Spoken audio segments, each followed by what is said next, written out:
नमस्कार दोस्तों। आम जनता का यहाँ भरोसा रहता था कि हम जिसकी चाहेंगे उसकी सरकार बनाएंगे।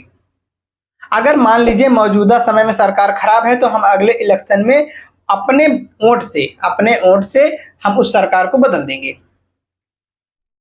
लेकिन अब ऐसा नहीं होने वाला है, क्योंकि जो प्रधानमंत्री चाहेंगे वही होगा और जिसको चाहेंगे वही विजेता होगा। अब आप सोच रहे होंगे कि आप यहाँ क्या कह रहे हैं, तो मैं यह बताना चाह रहा हूं कि जो चुनाव आयोग की गठन करता था, जो कमेटी चुनाव आयोग का गठन करती थी, उसमें पहले 5 मेंबर होते थे, जिसमें एक सुप्रीम कोर्ट का चीफ जस्टिस भी होता था। लेकिन अब ऐसा नहीं होगा।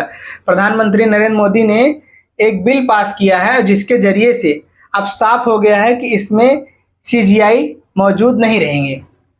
अब आप लोग सोच रहे होंगे सीजीआई मौजूद क्यों नहीं रहेंगे, क्योंकि आप लगातार देख रहे हैं कि प्रधानमंत्री नरेंद्र मोदी जो भी गलत कार्य कर रहे हैं, सुप्रीम कोर्ट के चीफ जस्टिस डीवाई चंद्रचूड़ जी इस पे गहरा एक्शन ले रहे हैं, कठोर कदम उठा रहे हैं।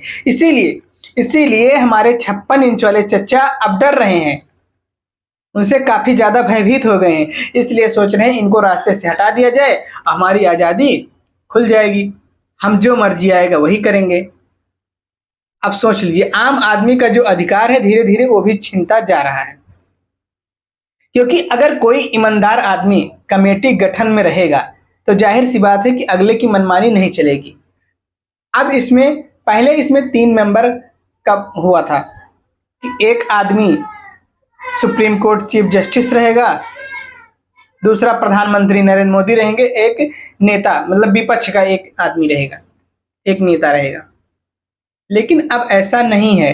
अब प्रधानमंत्री नरेंद्र मोदी रहेंगे, एक विपक्ष का रहेगा और एक कैबिनेट का एक मंत्री रहेगा। अब सोच लीजिए, जहां 2 लोग पार्टी के रहेंगे वहां एक अकेला क्या कर पाएगा।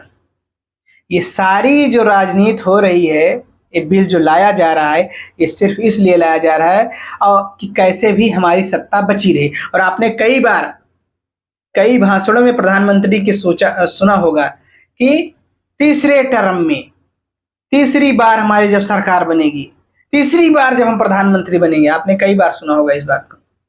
आप किस दावे पे कहते हैं कि हम तीसरी बार प्रधानमंत्री बनेंगे? जब तक लास्ट वोटिंग नहीं हो जाती है तब तक यहाँ नहीं पता चलता कि कौन जीत रहा है कौन हार रहा है। लेकिन अब यहाँ ऐसा नहीं है। लोकतंत्र के इस मंदिर को धीरे धीरे मिटाया जा रहा है, आपकी वैल्यू को धीरे धीरे कम किया जा रहा है। जैसे कहा जाता है कि तानाशाही सरकार है, तो ऐसे तानाशाही सरकार होती चली जा रही है। क्योंकि अब जब उसके मेंबर रहेंगे चुनाव आयोग में तो जाहिर सी बात है उसी वाली करेंगे। अगर जैसे आपके यहाँ कोई काम कर रहा है तो ये तो बात है कि आपसे ऊंची आवाज में तो बात नहीं करेगा वो।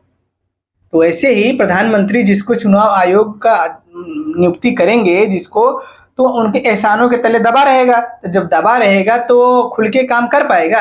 उनके अगर वो गलत भी करेंगे तो उनके विरोध में थोड़े ना बोल पाएगा। अब ये जान लीजिए कि अब बुरा दौर शुरू होने वाला है।